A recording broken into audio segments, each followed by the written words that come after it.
André, por que você criou esse evento? Para devolver a esperança. A gente está numa fase em que as pessoas elas falam muito sobre relacionamentos, né? Só que muitas vezes a maneira como as pessoas falam mais afasta as pessoas de construírem um bom vínculo do que qualquer outra coisa. E então imagina, você ouve pessoas falando coisas que você acredita, faz e que no fim dão errado. Cara, naturalmente você vai perdendo a esperança das coisas serem diferentes. E isso é muito complicado. Então, se a gente realmente quer construir um futuro melhor, a instituição família é importante. Mas para a instituição família é importante, as pessoas precisam voltar a acreditar que é possível viver aquilo. E para que elas possam voltar a acreditar, é necessário ensinar para elas um método adequado para que aquilo ali exista na vida delas. Para que realmente o sonho possa se tornar real. Então a ideia aqui é devolver a esperança para uma porção de corações despedaçados e desesperançosos que lá no fundinho ainda acreditam que é possível viver algo diferente. Por mais que elas já tenham sido amassadas pela vida. Elas só precisam pegar esse pouquinho que ainda existe no coração delas de vontade, desejo, sonho, fé e expandir. Esse é o nosso intuito aqui.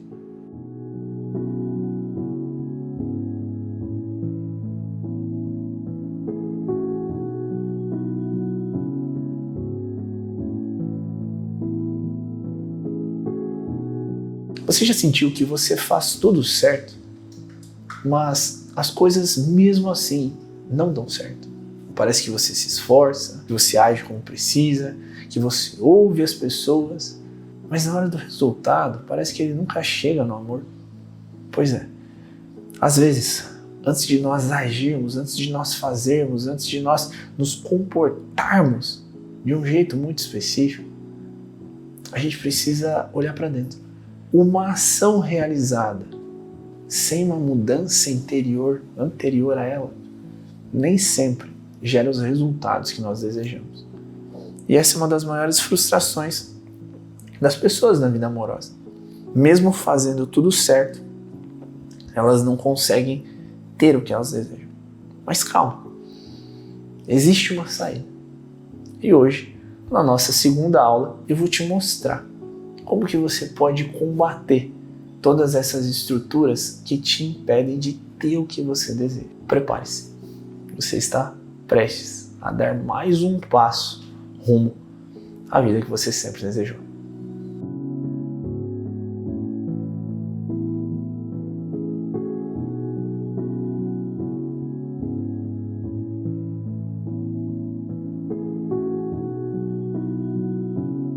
Parou para pensar que às vezes o que te impede de viver o amor que você tanto deseja não está fora, mas dentro de você?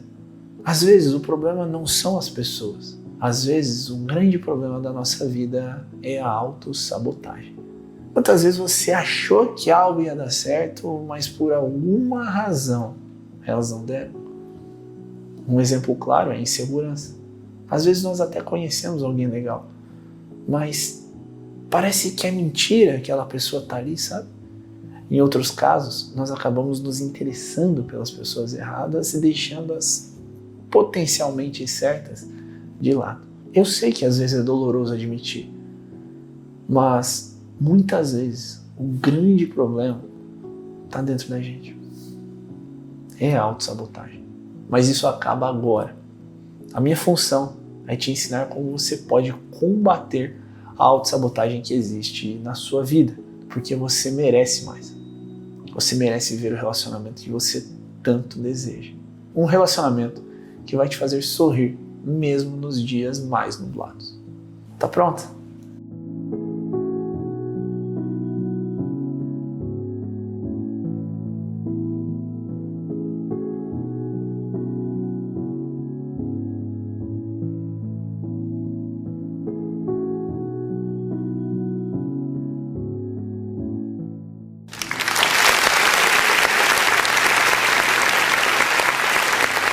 Então você voltou. Olha, eu imagino que se você está aqui de novo, alguma coisa útil eu devo ter falado. A maior parte das pessoas, sendo bem sincero, talvez nem chegue aqui. Mas se você chegou, eu quero te agradecer. Eu tenho certeza que foi um tempo que você precisou tirar para me ouvir. E talvez você tenha ouvido mais de uma vez a aula. E talvez você tenha parado, anotado. Então algo que tem 1 hora de duração, talvez tenha durado várias horas dentro de você, dentro da sua rotina, dentro do seu tempo. Bom, obrigado. Obrigado sinceramente por isso. Espero que hoje eu consiga te entregar algo ainda melhor. Na primeira aula, como nós falamos, buscamos entender mais sobre quem você é. E agora você já pode brandar por aí que você realmente é filha de Deus. Claro que existem umas variações teóricas que vão te falar mais ou menos o seguinte: você não é filho de Deus, você é parte do órgão como um todo. Mas a gente não precisa desse tipo de discussão aqui, hein? Adota essa metodologia de que você é filha de Deus. E algo já vai começar a mudar dentro de você. Logo depois, falamos também um pouquinho sobre a vida. E eu fui te mostrando como a nossa natureza, ela é pecaminosa. Como no fundo, lá no fundo, o que nos falta muitas vezes é entender que antropologicamente nós não fomos feitos para o acerto, mas para o erro. Se foi feito para errar, eu também. Só que combatendo a nossa natureza ruim, existe uma parte boa. A nossa inclinação à santidade. E não, eu não quero usar isso como uma maneira de te converter, caso você não acredite em religião, essas coisas. Até porque nós não falamos sobre religião. Nós estávamos tendo uma conversa muito sincera e franca sobre filosofia. E se você voltou, eu quero te dizer, parabéns. Isso também significa que a sua visão de mundo é uma visão que não é bitolada, sabe? Não é um negócio assim fechadinho. Você não é o tipo de pessoa que busca soluções imediatas. Porque eu sei o quanto todos esses conhecimentos podem gerar uma espécie de triplex dentro da nossa cabeça. Agora, vamos continuar o nosso papo. Lá no final da nossa última aula, eu te falei sobre uma ação que você precisaria tomar na sua vida. Espero que você tenha feito, hein? Espero que você tenha feito. Onde você precisaria começar a gerenciar os seus erros. Gerenciar literalmente os seus pecados.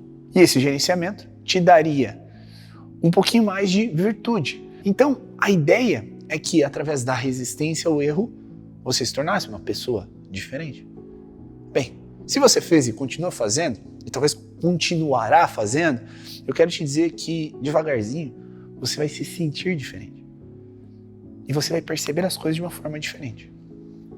Agora, ao mesmo tempo, não sejamos hipócritas. Só isso vai resolver a sua vida? Não.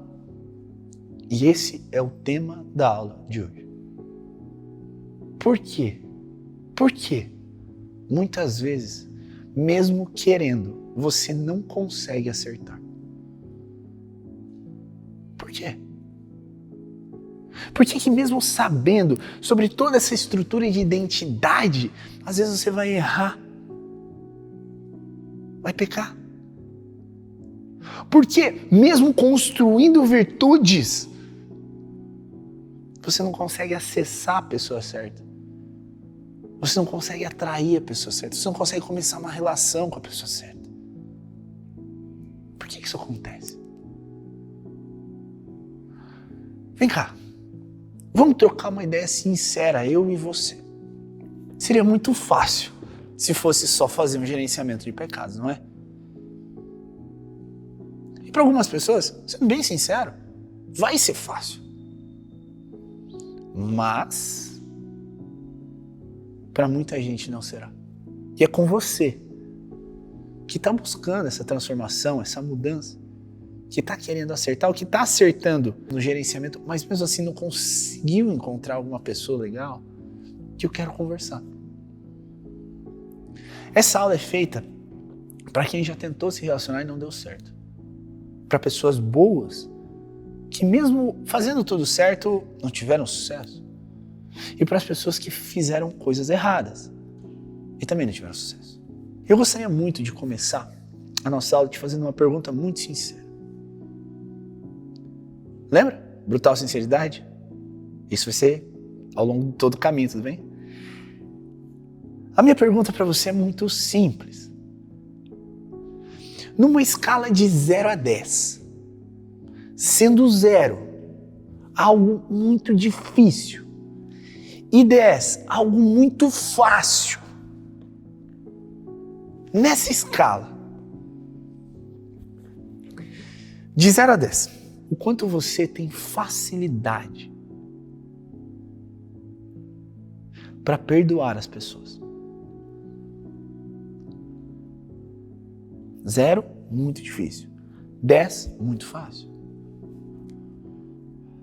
Anota essa nota aí. Agora eu vou te fazer uma outra pergunta. O quanto, de 0 a 10, você tem facilidade para se perdoar quando você erra? Anota aí. A verdade é que a maior parte das pessoas tem mais dificuldade para se perdoar do que para perdoar os outros. Parece que a culpa pelos erros corrói. E o medo vai crescendo. Parece que a sensação de não merecimento, à medida que novos erros vão acontecendo, aumenta. E isso tudo é péssimo. Não sejamos hipócritas, mais uma vez. Talvez seja a palavra da aula de hoje. Sem hipocrisia, hashtag sem hipocrisia. Mas a grande questão é essa. Muitas vezes as pessoas elas não conseguem se perdoar. Só que isso cria um grande problema. Um problema que talvez esteja te afetando até hoje. Um problema que te impede de mudar a sua identidade. Um problema que te impede de enxergar o que precisa ser enxergue para você construir a vida que você quer.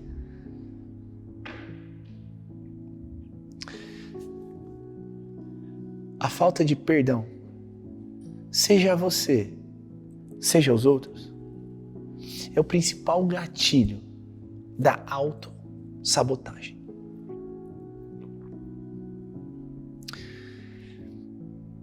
E quando nós pensamos em autossabotagem, o que isso representa de fato? Uma extrema dificuldade que as pessoas têm de deixar de errar, de deixar de se sabotar. Se o perdão, ou melhor, a ausência de perdão é o principal gatilho de autossabotagem, a grande questão é: como eu acabo com isso? Como eu paro de me sabotar? Como eu paro de fazer escolhas erradas? Como eu passo a acertar? Porque uma escolha errada nada mais é, em muitos casos, do que uma maneira que você tem de se sabotar. Sabe aquelas escolhas que no final você ainda diz assim: putz, eu sabia que ia dar errado? Pois é, às vezes você realmente sabia. E mesmo assim você tentou. Você tentou porque de alguma maneira você precisava bater com um chicote nas suas costas para sentir dor pelos erros que você cometeu e etc. Então vamos começar por aqui hoje.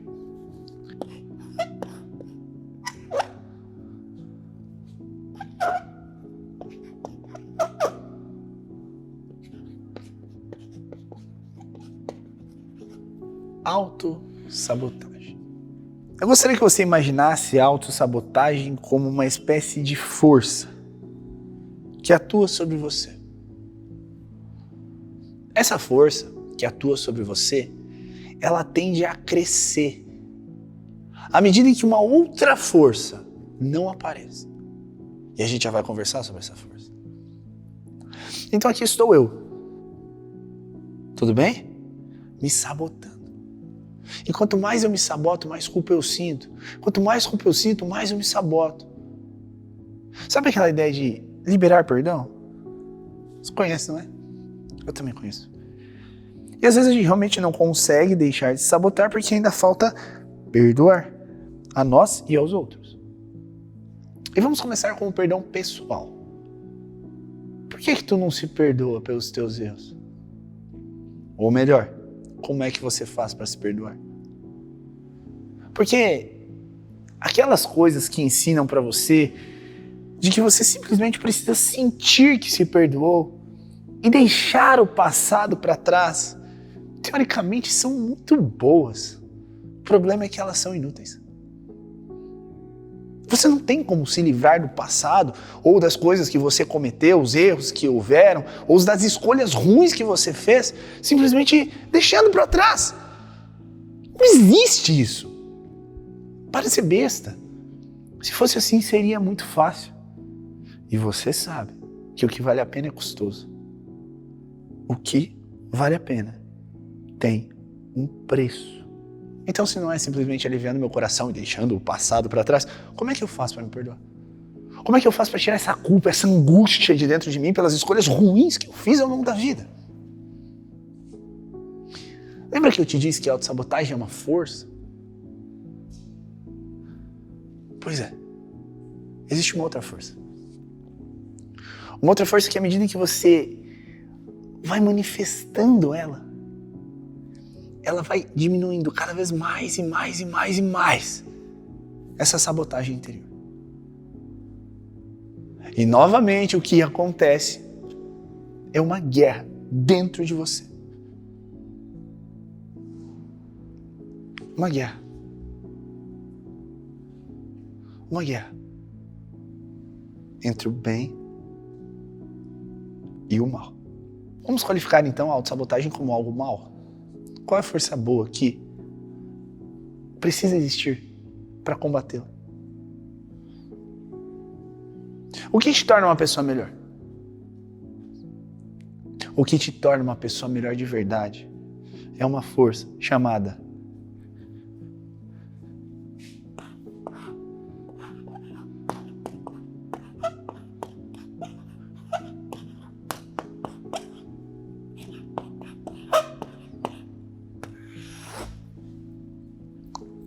generosidade. Essas duas forças vão existir e agir dentro de você. Ao mesmo tempo. Ou seremos sabotadores da nossa própria existência, errando sucessivas vezes e aumentando o teor e o cargo dos nossos próprios erros, ou seremos generosos. E à medida em que a generosidade cresce no nosso mundo interior, o que acontece? Ora, você vai adquirindo uma nova virtude. A virtude da bondade. Nós não falamos na aula passada que as virtudes te tornam alguém diferente? Mais próximo da sua identidade criadora? Mais próximo de ser realmente quem você precisa? Nós falamos sobre tudo isso. A bondade também faz isso com você. Tudo muda. Então estou eu, buscando ser bondoso para combater as minhas próprias sabotagens. E à medida que eu vou me tornando cada vez mais bondoso e combatendo cada vez mais as minhas sabotagens interiores, porque é isso que a manifestação da virtude faz, devagarzinho, essas sabotagens vão sumindo. Essa guerra vai sendo vencida pelo bem contra o mal. Me explica melhor? Eu acho que eu viajei. Claro que sim. Aqui está você se sabotando. Tudo bem? Ok. Existe uma força que combate a autossabotagem. Que se nós não exercemos, a autossabotagem nos domina. Que força é essa? A generosidade. Quanto mais generoso eu sou, menos eu me saboto. Quanto menos generoso eu sou, mais eu me saboto. Elas estão o tempo todo colidindo uma com a outra. Certo? Ok.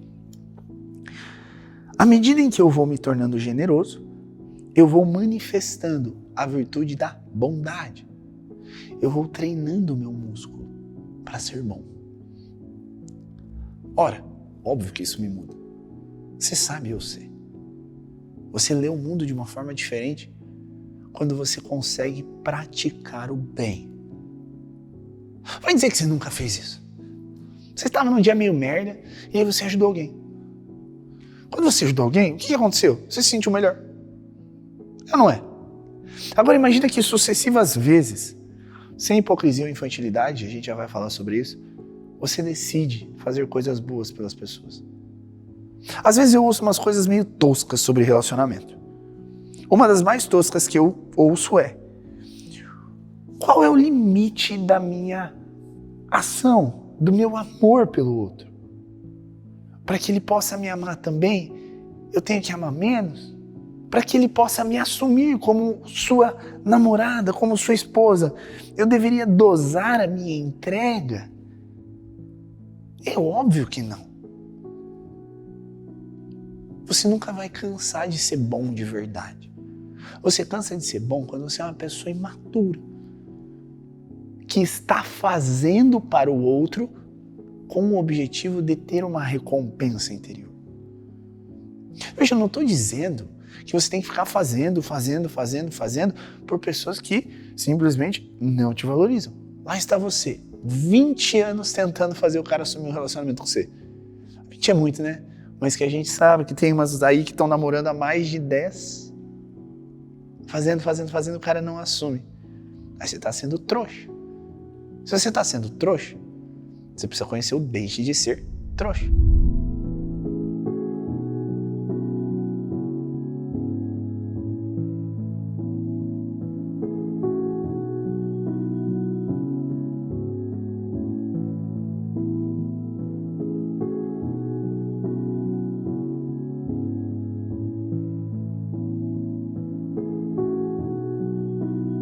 Mas, vem cá, deixa eu continuar te ajudando. O que acontece? Você não tem um limite para ser bom. A proporção da bondade que você manifesta no mundo é a proporção da bondade que existe dentro de você.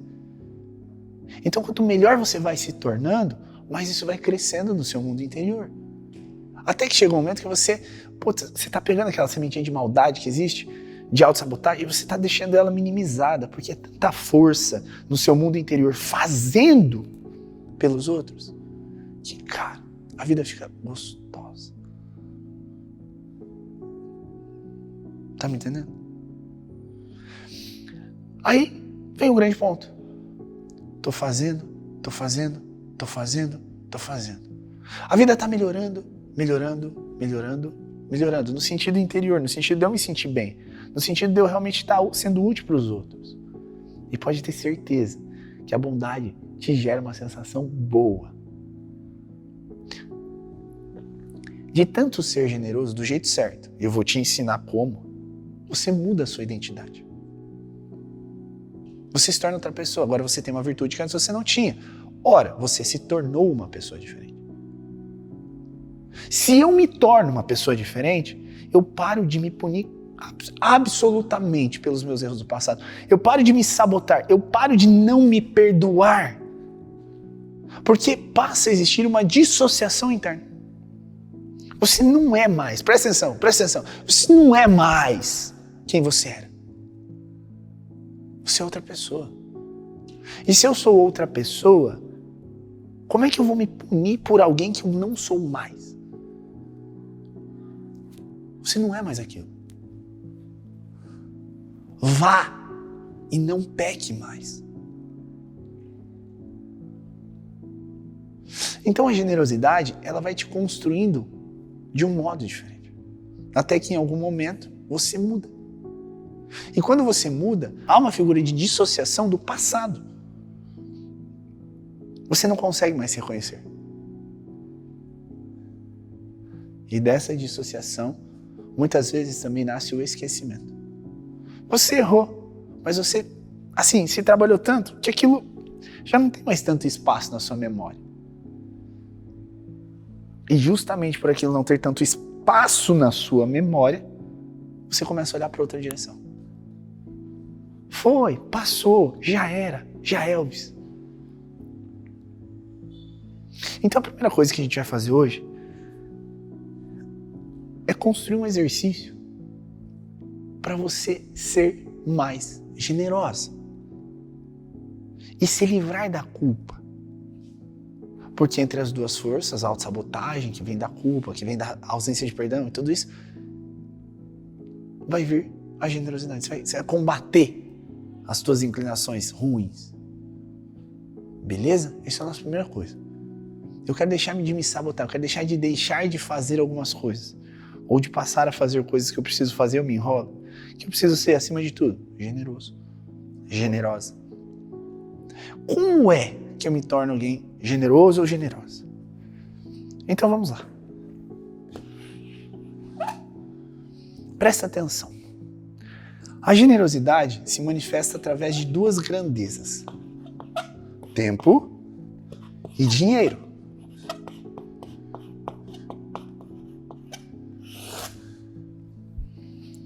Tempo e dinheiro. Isso significa que para você expressá-la, você vai precisar doar tempo ou dinheiro. Ou os dois. Sabe qual é o problema? O problema é a ideia megalomaníaca que as pessoas têm sobre como elas deveriam fazer isso. Ah, não, eu vou ser generosa quando eu tirar uma tarde inteira para ir para uma instituição de caridade e doar o meu tempo. Eu vou ser generoso quando fizer um Pix de R$1.000 para um mendigo. Não. Pensar assim é equivocado. A generosidade não está nas grandes coisas apenas, mas acima disso, nas pequenas. Nos detalhes. Nas coisas que cabem no seu cotidiano. Nas coisas que cabem no seu dia a dia. Nas coisas que não exigem tanto tempo ou tanto esforço, mas que mesmo assim treinam o seu músculo. Então, como eu posso ser generoso? Eu acredito muito, e isso precisa ficar muito claro para você, que a maior empresa que existe na nossa vida é a nossa própria vida. Você é uma empresa. Nada é maior do que você. E essa empresa tem departamentos. Você tem as suas crenças, suas ideias, você tem seu trabalho, você tem a sua área física, você tem os seus relacionamentos, você tem os seus traumas, você tem tudo isso. E esses departamentos, eles precisam estar alinhados, ajustados. E você sabe que esses departamentos vão bem quando existem indicadores e processos. Se você tem bons processos instaurados dentro dos departamentos, provavelmente você terá bons indicadores, que nada mais são do que sinais de que as coisas estão dando certo. Você entende? Então, aqui é onde aparece o desenvolvimento humano de verdade. Todo processo de desenvolvimento humano real terá um passo a passo. Terá um processo que, através dos indicadores, se manifestará, se mostrará acertado. Eu vou tornar isso mais simples e prático. Qual é o processo que você precisa para se tornar generoso?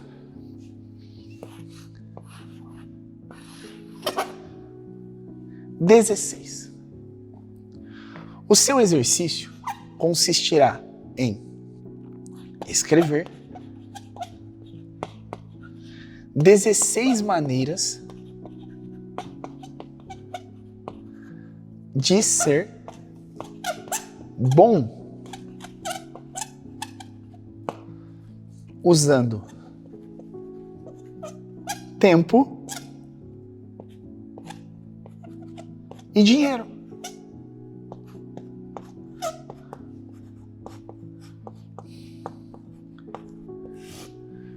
Eu vou te explicar agora, porque você vai ter um tempinho para fazer isso. Você vai pegar os exemplos que tem aqui embaixo, que estão anexados nessa aula, sobre tempo e dinheiro. E você vai criar uma lista com 16 maneiras de você ser generoso. 16. Só que veja, a generosidade se manifesta nas coisas simples. Se você trabalha em uma empresa e você tem uma pessoa que divide a mesa com você e essa pessoa toma muito café e você enxerga a xícara dela vazia, é um ato generoso você encher a xícara da pessoa de café.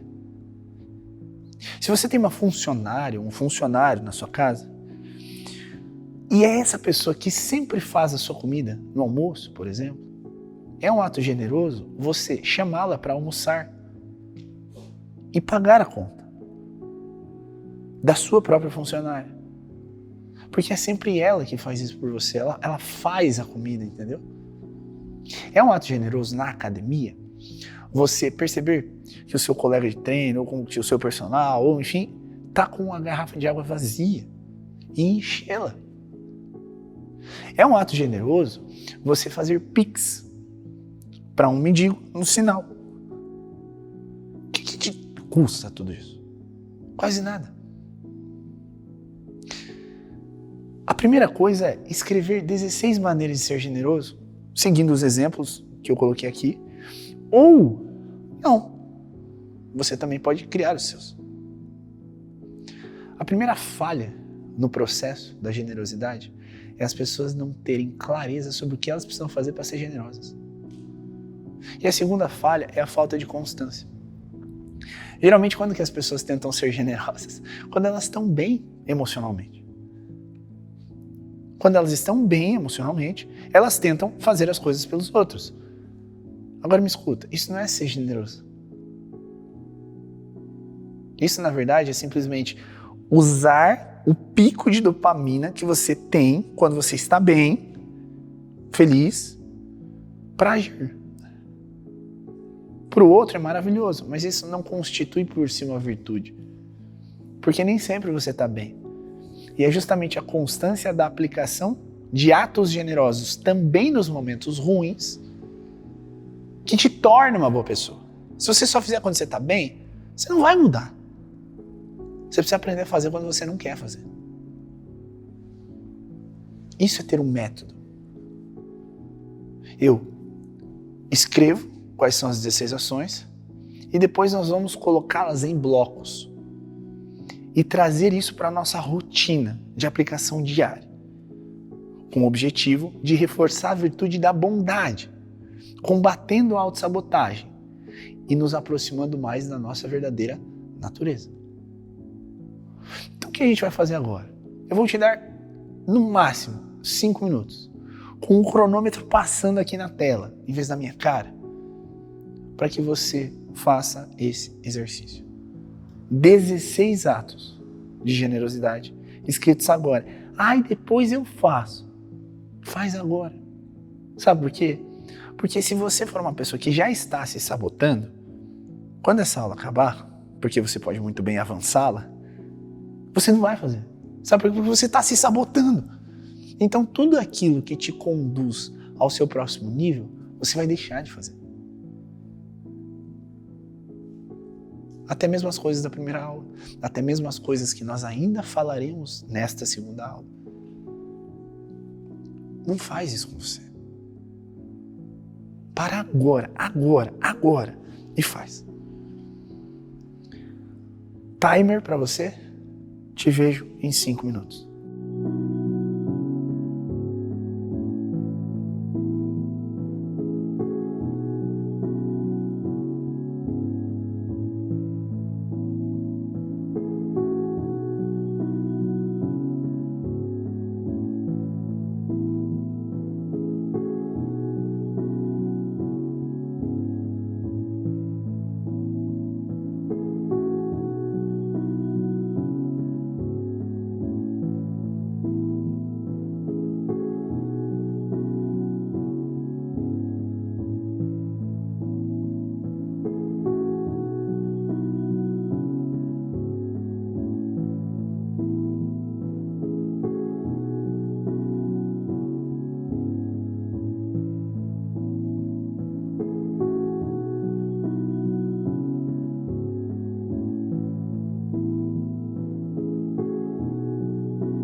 Passou os 5 minutos. Fez, né? Eu espero fielmente que você não tenha se sabotado, porque essa é uma aula para você parar de se sabotar. Afinal, escolhas ruins no amor muitas vezes revelam o quanto você está sabotando você mesma. E é óbvio que se você se sabota, você não vai conseguir enxergar a pessoa boa, que às vezes já está do seu lado. É o famoso dedo podre. Tem 5 opções, 4 são boas, você escolhe a ruim. Ah, mas 5 opções é bastante para errar, né? Pois é, mas você vai errar. Eu sei, né, que é um pouco ruim ouvir essas coisas. Mas é que até hoje, você só errou. Então a probabilidade de você estar se sabotando é razoavelmente grande. E um dos motivos é o que eu tô te falando. A falta de perdão, essas coisas todas. E tá tudo bem. Mas existem outros, e a gente vai conversar sobre isso. Agora, já que agora eu vou partir do pressuposto que você deu pause nesse momento. Se você não fez, você vai fazer. Não sei 16. Tá bom. Vai pensando que você vai ter. Joga no Google. Já sei, ChatGPT. 16 maneiras de ser generoso. Você vai achar. Eu sei que você vai. Agora, presta atenção. Você já tem as suas 16 ações, certo? E agora o que a gente vai fazer?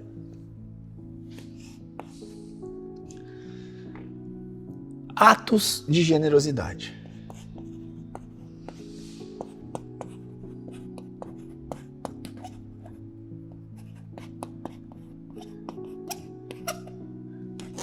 Você pode me explicar isso, André? Com o maior prazer do mundo. Lembra que eu te falei que eu acredito muito no desenvolvimento pessoal através de método? E o método, para mim, é você construir pequenas rotinas aplicáveis ao seu dia a dia, que tem como principal função fazer a sua vida acontecer pelo amadurecimento. Então você cria rotinas que mudam as suas percepções, te aproximam da sua identidade. Mais próxima da sua identidade, você se reconhece de uma forma diferente, começa a ter pensamentos diferentes, ideias diferentes, raciocínios diferentes. E como consequência de todo esse processo, presta atenção, você passa a ver o mundo de outra maneira. Amadurece. Puf. Quanto mais madura, maior a probabilidade de eu tomar boas decisões, incluindo a decisão de me relacionar com a pessoa certa, de atrair a pessoa certa, de iniciar uma conversa ou de ser receptiva à pessoa certa. Vai por mim. 15 mil pessoas passaram por aqui e deu certo. Não vai ser com você que vai dar errado. Vem cá. Então o que você vai fazer? Vai construir atos de generosidade. No que consistem os atos de generosidade? Bem, pela manhã, você vai acordar e você vai se perguntar: como eu posso ser generosa?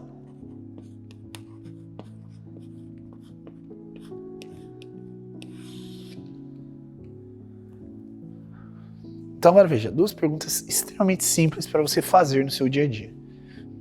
A primeira é: quem eu devo ser hoje? E a segunda é: como eu posso ser generosa?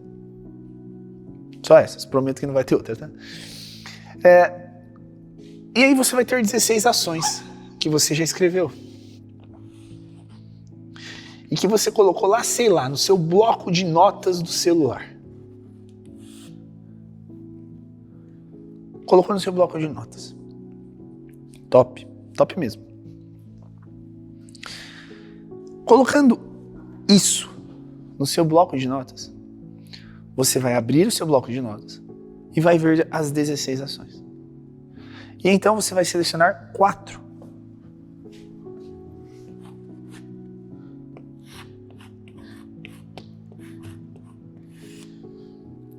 Para serem realizadas naquele dia.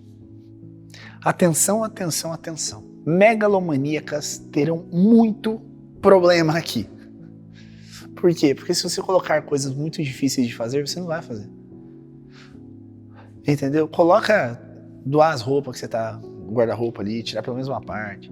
Coloca levar café para alguém. Coloca encher a garrafinha de água. Coloca coisas que caibem no seu dia. Se você colocar algo um pouco mais complexo, entenda que você vai precisar se organizar para aquilo. Então tudo bem, dá para colocar. Tipo assim, tem gente que coloca, vou doar sangue. Top! Mas entenda que se você tem 16 ações, talvez não seja no dia 1 que você possa executar essa ação. Porque você precisa se organizar. Agora imagine que você só coloca coisas megalomaníacas. Vou numa instituição de caridade, vou ligar pro meu pai e ficar 2 horas no telefone com ele. Você não vai fazer, porque às vezes você não tem tempo para fazer. O segredo da vida é a simplicidade.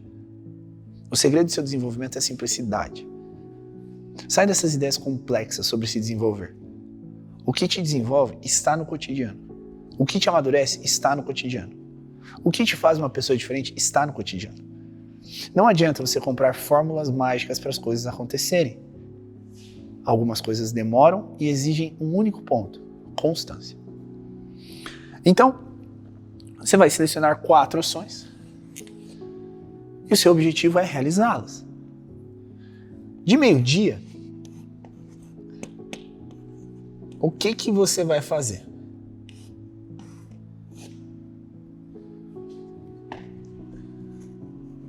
Você vai se perguntar: fui generosa?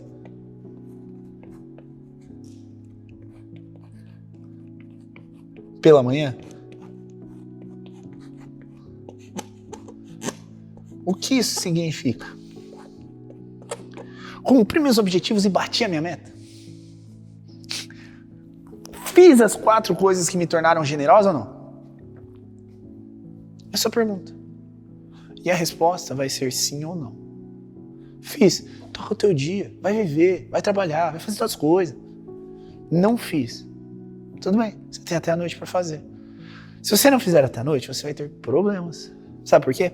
Porque você está ferindo a sua própria integridade. Você falou que ia fazer algo e não fez. E eu te pergunto, como você quer que alguém que diz pra você, que jura de pé junto, que vai passar o resto da vida com você, honre a palavra, se você não faz o básico nas próprias palavras que você oferece?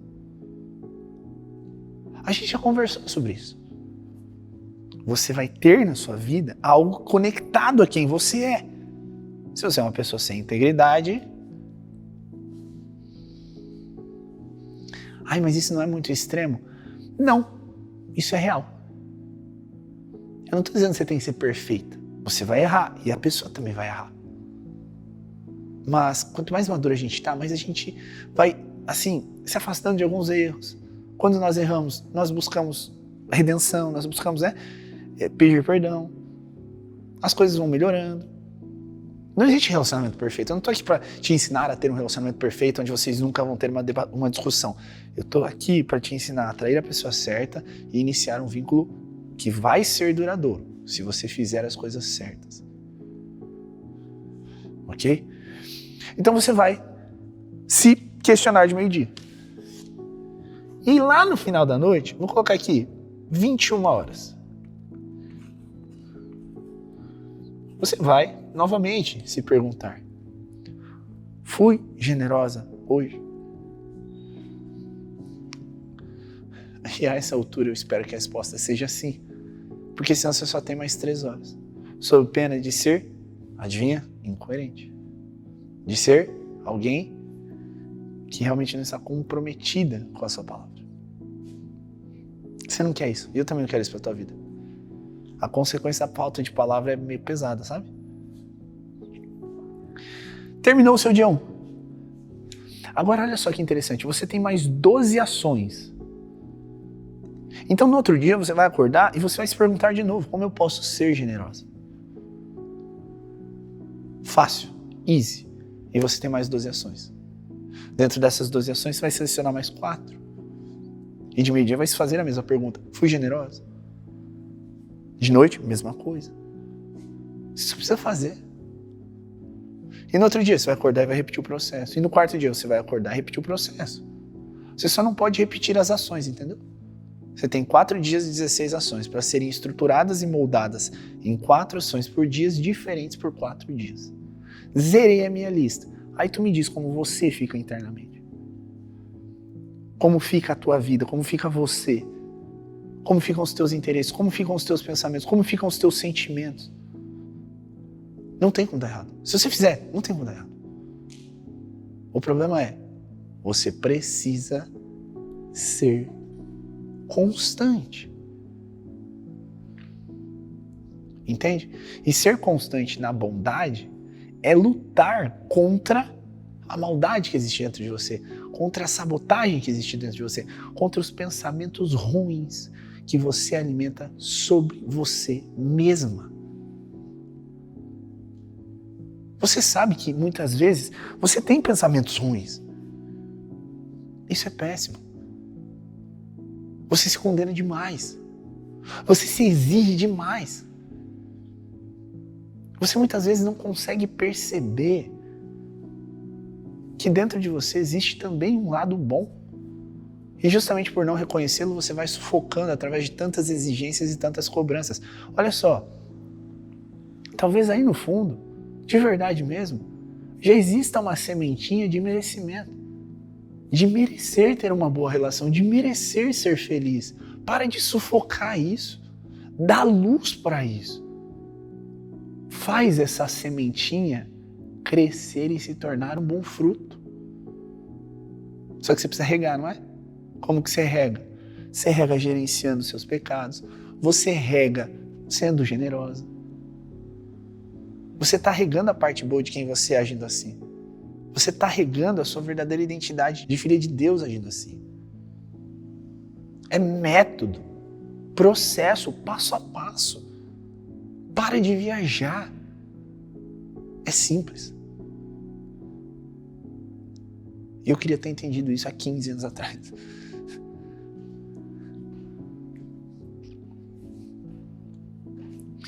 Então, assim nós nos tornamos mais generosos. Começamos amanhã com isso. Pode ser. Isso vai mudar a sua vida. Agora vem comigo, que eu preciso te contar mais uma coisa. Sobre você. Sobre o seu processo. E sobre encontrar uma boa pessoa. Às vezes, a sua vida também não foi um mar de rosas. Às vezes você vem de uma família não tão bem estruturada. Às vezes você vem de um lar um tanto quanto disfuncional. Eu te contei um pouquinho sobre a minha história no nosso primeiro encontro. E eu entendo que a minha história também pode ser a sua história. Talvez nós sejamos mais parecidos do que pareça. E aí entra um outro ponto, que de forma consciente ou inconsciente existe. Sabe por que às vezes a gente se ferra no amor? Porque existem critérios instintivos de escolha do parceiro. São 3. O que mais nos importa é o último que eu vou falar. Existe a completude, existe o acolhimento e existe a familiaridade. O mais importante para a gente aqui é a familiaridade. O que acontece?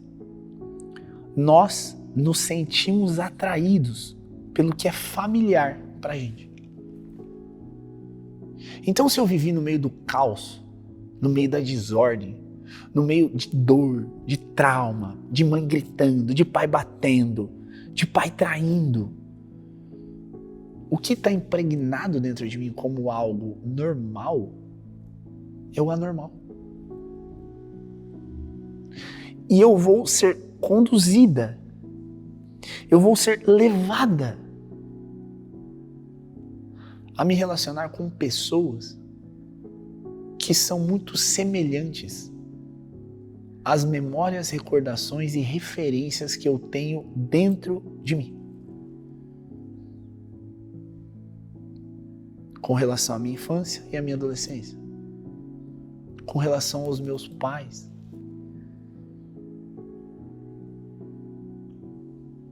Com relação às pessoas que me criaram. A única maneira da gente combater isso de verdade são duas. Já começa, é uma, mas é duas. Não, são duas. Mas quais são essas maneiras? A primeira é pelo conhecimento. A nossa busca aqui, minha, com você, é te mostrar a vida de uma forma diferente. De uma forma onde o amadurecimento, onde a conquista, onde viver uma boa relação é fruto de um processo metodológico. Então eu estou te dando ferramentas para você se aproximar da sua identidade, construindo virtudes e vivendo uma vida diferente. Porque você vai ter novas referências. Então a gente combate as referências antigas com novas referências. Entendeu? Quando a gente lê o mundo de uma forma diferente, quando a gente estuda bastante, a gente vê coisas que antes não eram vistas. Entende? Se hoje eu for para os Estados Unidos, eu vou me virar. Por quê? Porque eu aprendi a falar inglês. Só que se eu chegar nos Estados Unidos sem saber falar inglês, vai ser difícil me virar. Por quê? Porque eu não conheço o idioma. A mesma coisa em relacionamentos. Se eu não conheço o idioma de uma boa pessoa, eu não vou ter afinidade com ela. Só que se eu não tiver essas referências em casa, eu vou precisar construir elas, tecnicamente. Certa vez eu fiz um conteúdo que viralizou muito, onde eu explicava os motivos de uma boa mulher se ferrar. E eu falava sobre a inocência. Cara, por que uma boa mulher se ferra no amor? Porque ela é inocente. Às vezes ela vem de uma boa família. Às vezes o pai dela foi um bom homem, às vezes a mãe dela foi uma pessoa legal. Mas eles criaram ela dentro de uma bolha, onde não deram para essa menina um referencial de maldade. Então, tipo assim, não mostraram para ela um mundo fora daquela bolha. Então, quando ela vai para o mundo, essa referência de que a maldade existe não está dentro dela. Porque ninguém mostrou que aquilo era real. Ninguém mostrou que aquilo existia. Eu não estou dizendo que ela tem que passar por um trauma, mas eu estou dizendo que cabe também a um pai orientar o filho com relação a princípios e valores sobre o que existe lá fora. Entendeu? E aí a pessoa vai para o mundo sem saber o que existe lá fora. E aí, embora, né, essa referência interior se faça presente, ou seja, ela tenda a se relacionar com pessoas parecidas com o pai e tudo mais, pode ser que um grande filho da mãe se aproxime dela. E ela, por não ter a referência de maldade, acredita. E o cara leva ela na conversa, porque ele parece ser bom, ele parece ser um homem como o pai dela. Mas aí ele transa e vai embora. E ela fica triste, quebrada emocionalmente. Por que ela fica triste, quebrada emocionalmente? Porque ela não sabia que isso existia. Porque ninguém ensinou para ela que existia a maldade, que as pessoas poderiam ser ruins. Entende? Então, quando a gente ganha referência de mundo, quando a gente olha para as coisas como elas são, quando a gente entende esses processos todos, quando a gente percebe a maldade, quando a gente entende, você já não fica tão inocente assim. O problema é que às vezes, de tanto ter que olhar para a maldade, a pessoa desacredita da bondade. Não é verdade? Pô, só dá merda. Como é que eu vou acreditar que as coisas podem ser boas? Então tem esse lado. A referência de um pai, óbvio que precisa ser adequada, mas isso também significa orientar os filhos com relação às coisas ruins que também existem. É dar para elas senso. do que é bom e do que é mal, do que é certo e do que é errado. E aí você olha para a família brasileira. 1/3 da população é registrada sem pai na certidão de nascimento. E aí? Cadê a referência? Não tenho. Então, se não tem referência, a probabilidade de crescer muitas vezes dentro de um lar, às vezes disfuncional, às vezes com referências não tão positivas, é grande. E até mesmo os pais que registram, quantos desses pais realmente foram bons para os filhos? Então, se a referência é ruim, ou se ela é boa, mas criou dentro de uma bolha que não possibilita a pessoa olhar para o mundo, fica complicado. Certo? Isso sim, gera dores. Porque é um erro dos seus pais não te preparar para o mundo. É um erro. Agora, existem erros muito piores. E é sobre eles que eu queria falar. Imagina que você vem de uma família disfuncional. Que esse instinto de familiaridade sobre o que você vai encontrar é ruim. Porque você acha, né, que o mundo é muito parecido com o que você tem dentro de casa. Então vai ser mais difícil encontrar uma boa pessoa, né? Só que o grande lance é o seguinte: se você vem de uma família disfuncional, naturalmente, à medida que você cresce, você vai guardando sentimentos e sensações com relação aos seus pais. E nem sempre esses sentimentos e sensações são bons. Às vezes você sente raiva, às vezes você sente ódio, às vezes você tem vontade de nunca mais ver um dos dois. Às vezes você deseja o pior para eles. Às vezes você se sente rejeitada, mal amada, não querida. E todas essas percepções vão se acumulando no seu mundo interior. No momento em que você mais precisava de amor, você não teve. No momento em que você mais precisava de presença, você não teve. Então essa criança, ela vai crescendo, se tornando adolescente, se tornando adulta, com uma espécie de vazio no coração. Um vazio que vai sendo preenchido com sentimentos ruins, com ressentimento, com raiva, com tudo isso. Então ela cresce, ela se torna uma mulher, se torna um adulto.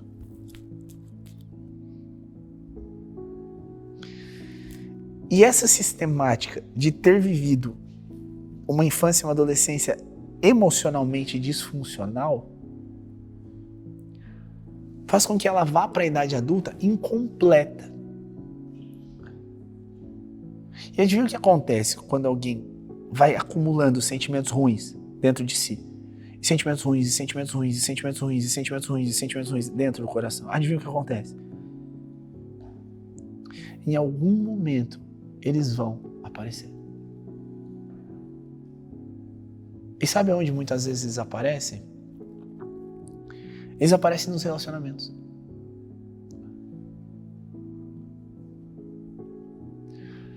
E muitas vezes aparecem no seguinte formato. Você encontra uma pessoa que, por um momento, faz com que você sinta sensações e sentimentos que você gostaria de ter sentido na sua infância, mas não sentiu. Aquela pessoa te preenche tão bem uma necessidade emocional que por tantos anos você suplicou para ter, que você acaba se viciando nessa pessoa.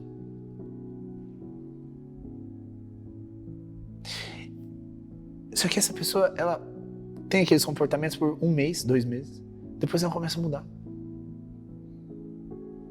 Ela começa a se tornar uma pessoa ruim. E você fica preso àquela sensação boa do começo da relação. Então, na expectativa de sentir de novo o que você sentiu nos 2 primeiros meses de relacionamento, você vai aceitando cada vez menos dentro da relação. Porque você quer que aquele sentimento que ela te ofereceu em um momento lá no começo volte. Só que ele não vai voltar. Ele não vai voltar porque ele nunca existiu de verdade. André, mas eu sei que você sentiu. mas é que a outra pessoa só fez aquilo para te conquistar. Não porque ela era uma boa pessoa. E agora ela já tem o que quer. E te humilha, e te trai, e não tá nem aí com você. E você muitas vezes não consegue sair daquilo. E se termina, você quer voltar. A relação é uma merda, você quer voltar para ela. Para que se preencha uma necessidade emocional. Só que escuta bem o que eu vou te falar agora.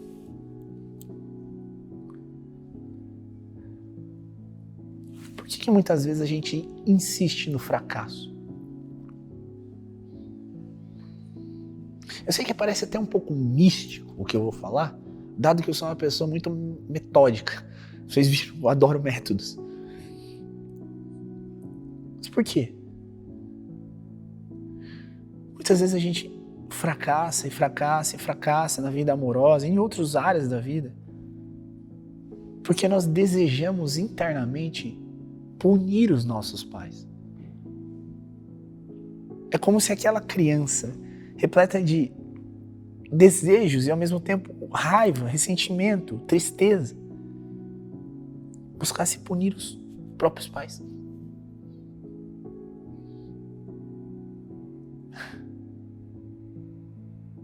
Punir pelos pais que eles não foram, pelo amor que eles não entregaram. Só que olha só que louco.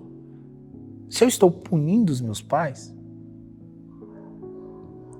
naturalmente eu vou me punir, entendeu? Vamos para os mandamentos de novo? Honrar pai e mãe. Como que eu honro os meus pais? Tendo sucesso. Se eu não tenho sucesso, eu estou punindo eles. O que é o sucesso? Ter êxito naquilo que você deseja ter. Não significa ter mais dinheiro, ter um relacionamento. Ter êxito naquilo que é importante para você. Se você não tem, você está punindo. Se você está punindo, você está desonrando. Se você está desonrando, você não está crescendo na vida. E esse é um segundo gatilho de sabotagem. Você está se sabotando. De novo. Só que agora por outro motivo. Que não é por culpa ou falta de perdão pessoal. É por mágoa. É por dor. É por ainda ter dentro de você uma série de sensações e sentimentos que envolvem o seu passado. Você precisa tirar isso de você. Você precisa muitas vezes perdoar os seus pais.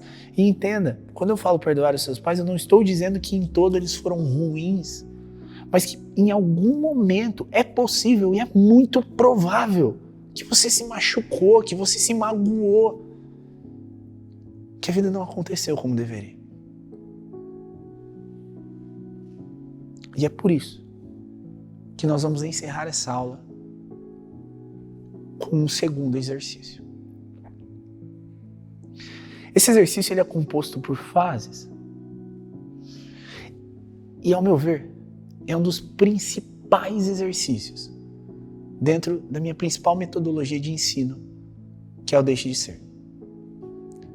O Deixe de Ser é o meu principal produto, que vem lá de 2021. É um produto que resistiu ao tempo, é uma escola sobre o amadurecimento humano e sobre relacionamentos.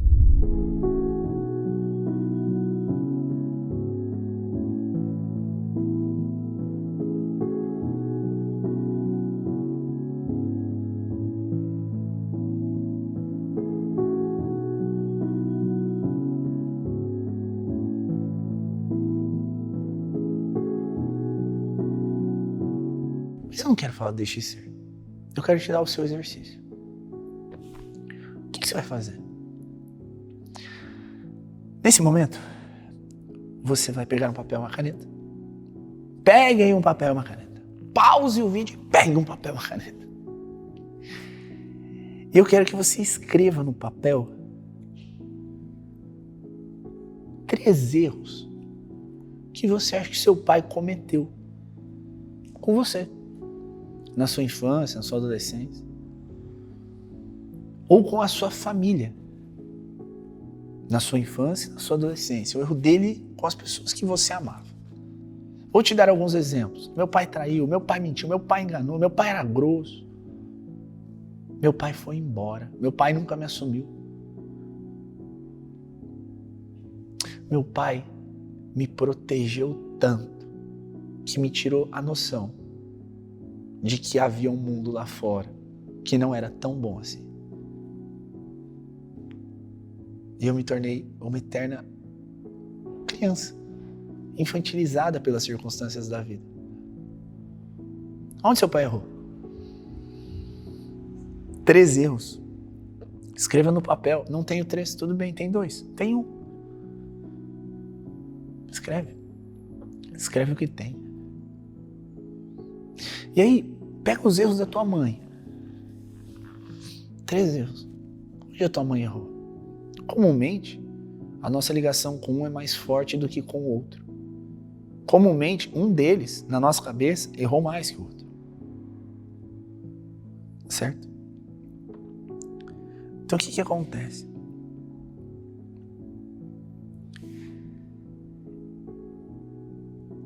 Escrevendo isso, talvez você possa também olhar para os seus erros na vida. Para os erros que você cometeu mesmo. E talvez você perceba que os seus erros... Você já notou, né? Que o que eu vou falar é um spoiler. Se você for ver o que eu vou falar agora antes de anotar os seus erros, vai dar errado. Pausa o vídeo e anota. Agora me ouve. Geralmente os nossos erros são repetições dos erros dos nossos pais. Ou a manifestação oposta desse erro, o extremo oposto. Entende? Meu pai errou de um jeito e eu, para fazer de tudo, eu tentei fazer exatamente o oposto dele e me ferrei igual. É comum.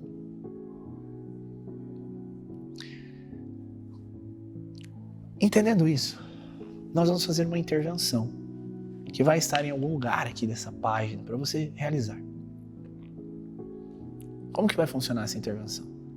É um áudio. Você vai ouvir ele. Tá bem? Se você precisar de algum apoio, algum auxílio, no final do áudio você pode chamar alguém da equipe, tudo bem? É um exercício importante, um exercício forte. E esse exercício, ele não é real. É um áudio, né? Como eu te falei. Ele não é real. Então nada do que tá ali é real de verdade. Só que o que acontece? O nosso cérebro não consegue distinguir realidade de fantasia. Por quê?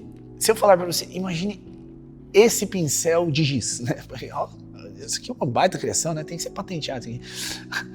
Esse pincel de giz. Se você observar isso aqui. E eu tirar ele da sua frente e falar, feche seus olhos e imagine o pincel de giz. E você fechar os olhos e imaginar o pincel de giz, as mesmas áreas do seu cérebro vão ser ativadas. Então, para nossa cabeça não existe distinção entre o que é real e o que é imaginário. Não existe. Simplesmente não existe. Entendeu? E o que isso significa na prática? Que muitas vezes quando a gente se coloca em determinados eventos, meditações, para o nosso cérebro, o efeito daquilo é real. Mas não é. Isso é claro? O efeito é real, mas não é.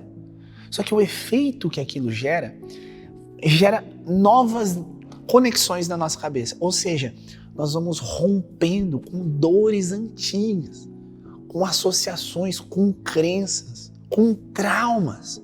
A gente faz assim, ó, porque o exercício é feito para isso, é feito para fazer você romper com as suas dores. Certo? Vai por mim. Para mim, o DXR é um baita produto e dentro dele, essa intervenção é uma das melhores que tem. Minha visão. Tá bem? E de muitos alunos também. Então, meu convite para você é fazer esse exercício agora. Tudo bem? Se precisar de algum apoio do time, da equipe, você avisa. Isso também eu quero que fique claro para ti. E nós nos vemos na nossa próxima aula. Só ouça uma última coisa que eu quero te falar. Uma última. Você pode ser feliz. E aí dentro do teu coração, eu sei que ainda existe esperança. Então se comprometa com os exercícios. Se comprometa com o processo. Eu disse que eu ia te entregar o melhor. Eu não vou te esconder nada. Nada. Mas faça. Esse exercício é muito importante. Te vejo na nossa próxima aula. Então a primeira coisa que eu quero te dizer é o seguinte: desencana das absolutas regras que impuseram na sua cabeça sobre como as coisas devem ser. Sai dessa superfície de como você tem que se comportar para conquistar um cara, de como você tem que se comportar para ter alguém na sua vida. E busca o que é profundo.